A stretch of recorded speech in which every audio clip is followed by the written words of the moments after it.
ritrovati con i TG Flash di New Sicilia. Emergono nuovi dettagli in merito alla vita da fuggitivo condotta da Matteo Messina Denaro. Pietro, era questo il nome inventato che il boss avrebbe dato a un barbiere in attesa del proprio turno. Non molto tempo fa aveva fatto visita a un salone di Campobello chiedendo di tagliare i capelli.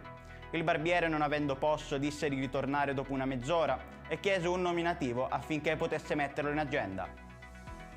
I carabinieri di Custonaci hanno denunciato per il reato di ricettazione oggetti atti ad offendere 2 soggetti di Paceco appena maggiorenni con precedenti di polizia. Dagli accertamenti è emerso che il mezzo senza targa sul quale viaggiavano era oggetto di furto e sottoposti a perquisizione sarebbero stati trovati in possesso di 2 coltelli a serramanico e 3 involucri contenenti hashish.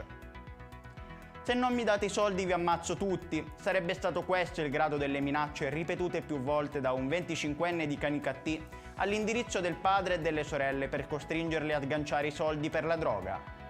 È stata una delle sorelle a trovare il coraggio di chiedere aiuto ai poliziotti e denunciare l'accaduto per timore che si potesse dare seguito a quelle frasi intimidatorie. 2 anziane pensionate sono state scippate della borsa vicino a un supermercato in via Gela, a Licata, in provincia di Agrigento. A entrare in azione per entrambi i casi probabilmente lo stesso malvivente. L'uomo ha agito con volto parzialmente travisato. Ed è tutto per questa edizione, il prossimo appuntamento sarà questo pomeriggio alle ore 16.